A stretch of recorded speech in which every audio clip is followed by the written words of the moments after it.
In the land of Osun, there lived a young girl named Kori, a descendant of the Osun people.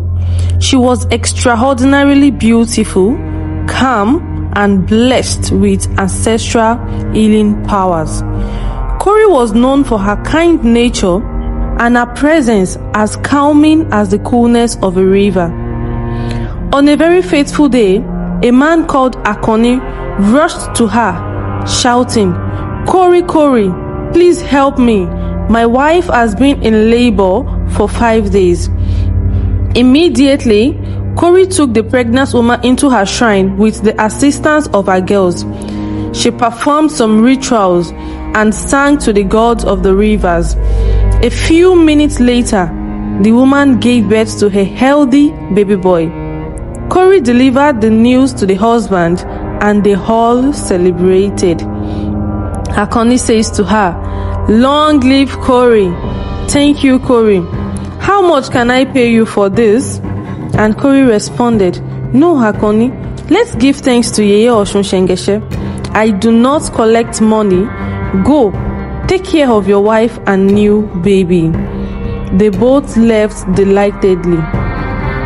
Kori was seen cutting some leaf in the bush when a handsome young man approached her with a warm smile. "Young lady, why are you in the bush all alone in this harsh sun?" Kori smiled back at him, saying, "I am here to get some herbs for my patients." "Your patients? Oh, are you by chance the popular Kori, the generous healer everyone talks about around this village?" While blushing, she replied, "Yes, by the glory of Yeye Osun, I am the one." The man proceeded to help Kori carry her basket of herbs to her hut. Kori thanked him and he left. On a quiet evening, 3 powerful herbalists came to Kori's home. Herbalist 1 said, "Kori, we are here to discuss your practice. It is affecting us in this village. It is either you stop or you start charging fees for your services." "I greet you, my elders. As you all must have heard, yes, I do not charge for my healings. That is as per the instruction given to me by my mother, Yeye Osun. Therefore, I humbly request that I cannot comply with your request." The herbalist stood up angrily and said to her, "Oh, you must think you are better than us, right? Don't worry." And they stormed out angrily. The herbalist went to the palace to speak with the king. Kabiyesi o. After they told the king the reason they have come to the palace, the king told them to hold on and asked the guard to summon Kori into the palace. Kori was summoned to the palace and she came in. Then the king said to them, "Now let me know why you are here." Herbalist 1 said, "Kabiyesi o, Your Highness, we have brought to your attention the case of this young woman who is negatively impacting our businesses by providing her services for free, thus making us lose our customers." The king was about to respond when a palace guard rushed in, looking so scared and disorganized, when he said to the king, "Kabiyesi, my king, the prince is unconscious. He vomited and now he is unconscious." The king hurriedly stood up and rushed into the prince's chambers. When he got into the chambers, he saw the prince's lifeless body on the bed, and he said to the herbalist, "Whoever amongst you can heal the prince, I will divide my kingdom and give you half, along with gold and cattle." The herbalists tried their best, but they were unsuccessful. The second herbalist tried his best, and it was also unsuccessful. Likewise, the third tried his best, and it was as well unsuccessful. Kori knelt down in front of the king and said, "My king, I humbly request that you give me permission to try my healing on the prince." The king replied, "Of course, go ahead. This is an urgent matter. You don't even need my permission." Kori immediately went to a nearby stream to fetch some water. She prayed over it and sprinkled it on the prince. and immediately the prince awoke. The king and the queen were overjoyed. The king said, "Bring sacks of gold and cowries for Kori." But Kori humbly declined once again, saying, "My king, I am sorry, but I cannot accept any monetary gift or gold for healing." The king was so surprised and happy. He then instructed the guards to send food, drinks, wine, and cows to her home. At Kori's shrine, Kori was seen dancing, giving thanks to the water goddess. She was singing praises outside her home. The villagers, on the other hand, were outside her home, feasting on the food and drinks that was sent by the king. On the evening, Kori was weaving baskets when Kolawole came to greet her. "The most beautiful messenger from water, my greetings to you." Kori responded with a smile. "Mr. Stranger, how are you?"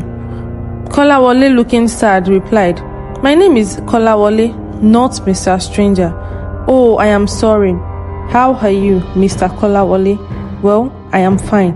As they exchanged pleasantries, and Kolawole professed his love to Kori. "I am sorry, but I am not interested in dating. Only if my mother, Yeye Osun, permits me to marry, then I can consider it." Kolawole persuaded Kori to consult Yeye Osun. Kori answered him saying, "Okay, give me a few days to consult my Yeye." After a few days, Kori consulted Yeye Osun, who told her, "My daughter, you can be with him, but be careful and do not let your guard down, because he is only human." Delighted, Kori thanked the river goddess and left. The three herbalists approached Kolawole one evening while he was farming. The first one said, "Mr. Man, are you close with that girl called Kori? Are you both in a relationship?" Kolawole smiled and replied him, saying, "Are you referring to the most beautiful girl in this village?" "Yes, I am interested in her, but she is yet to give me a response." "Well, we have an offer for you. If you can get us the source of her power, we promise to give you 20 acres of land and tons of gold." Kolawole replied them, saying, "This is absurd. What do you take me for? No, I cannot do that." And the herbalist said to him, "Well, think about it and let us know." They said that and they left. While Kori was at the stream fetching some water, Kolawole approached her. "Kori, Kori, wait up please. Let me help you carry the water." And Kori responded, "No, thank you. I have to carry it myself." Kolawole said to her, teasing, "Miss Healer, why not let me help you carry? Is that the source of your power?" he said while laughing. Kori responded to him, saying, "What is that supposed to mean? Are you serious with that question?" No, my princess, I was only joking. How could I be serious about that?" She replied with a relief, saying, "It better be." And they both walked to Kori's home, laughing. Then Kolawole said to her, "But you haven't answered me about my request. My heart longs for you." "Well, thank your stars, because I have decided to give you a chance as per my mother's acceptance." Kolawole jumped for joy in celebration of his love for Kori. He was so happy. "I am glad you have given me a chance, and I promise you, my dear, that I will not betray your trust and I will not disappoint you." "Well, I think we need to start preparation for the wedding, my love." The wedding ceremony between Kori and Kolawole was a very beautiful day. The whole village rejoiced and celebrated with them. Kori looked stunning in her white wedding attire adorned with bead jewelries and cowries in her hair, while Kolawole wore traditional garments that highlighted his handsome features.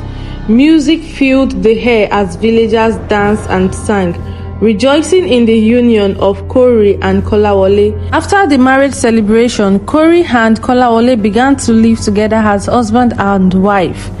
They are known to be one of the best couple in town.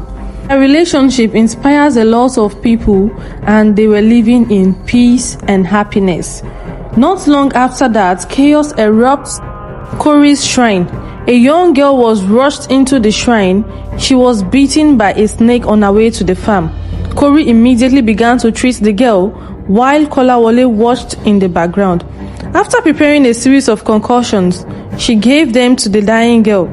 The girl was healed, and her parents were so happy they bowed before Kori in thanks and offered her some money.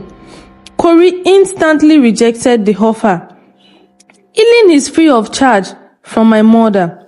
Kolawole, who has been watching the scene, left the room angrily. Later that night, Kolawole called for Kori. Kori, my beloved wife, I have something to say to you. My husband, I am all ears to you. My beloved wife, I think it is high time we start charging for our services. Kolawole, did you say we? Yes, my wife, I said we because we are now a couple. They argued about it and couldn't reach an agreement. As days passed, the disagreement between Kori and Kolawole over charging for their services intensified. Kolawole, driven by his desire for financial stability, he became increasingly insistent. He spent more time with the herbalist, who manipulated him into believing that charging for Kori's healing would secure their future prosperity. One evening, after another heated argument, Kolawole stormed out of their home. Kori sat alone in tears, streaming down her face. She was praying for guidance from the Yeye Osun. Sobbing, Kori said, Yeye Osun, please, guide me through this darkness. I don't know how to make him understand. Please, Yeye, give me the understanding to protect my home because I love my husband. Kola's frustration grew, and he became more close to the herbalist. They began to influence him. They convinced him that finding the source of Kori's power would benefit all of them. Kola has been blinded by ambition and resentment. He agreed to their plan. One night, Kolawole suggested to Kori that they should perform a special ritual together to honor Yeye Osun and strengthening their bond. Kori was touched by his newfound devotion, and she agreed. Kori, my love, let's perform a special ritual together tonight to honor Yeye Osun and seek our blessings for our future. That sounds wonderful. It's been a while since we did something like this together. I'm so glad you are now devoted. Kolawole smiled, hiding his true intentions. As they prepared for the ritual, he carefully observed Kori's every move, hoping to discover the secrets of her power. As Kori began the ritual, singing and invoking the river goddess, Kolawole secretly poured the charm given to him by the herbalist into the ceremonial water. Kori, focused on her prayer, didn't notice his action. Yeye Osun, I call upon your blessing and guidance. Protect us and grant us your divine wisdom. The water glowed, and Kori felt a strange disturbance, but she continued. She was trusting in her connection to Yeye Osun. The next morning, Kori woke up feeling unusually weak. She brushed it off as exhaustion from the ritual. Kolawole, seeing her vulnerability, felt a pang of guilt, but he continued with the plan. He secretly met with the herbalist to share the information he had gathered.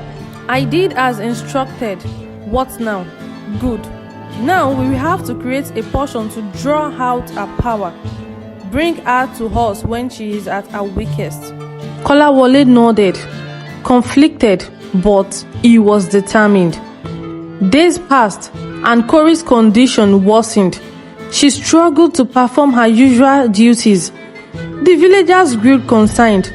Kolawole, acting supportive, suggested that she takes a break and allow the herbalist to help her. Kori, my love, you need to rest. Let the herbalist take over for a while. No, Kolawole, the people need me. I cannot abandon them. Please, my love, think of your health. We can trust the herbalist. Kori reluctantly agreed. unaware of Kolawole's betrayal. One evening, Kolawole led Kori to the herbalist's hut under the pretense of seeking help. As soon as they arrived, the herbalist seized Kori and began chanting, trying to extract her power. Kori, realizing the betrayer, struggled and called out to Yeye Osun. Yeye Osun, protect me. A powerful surge of water erupted from Kori, breaking the herbalist's hold and knocking them down.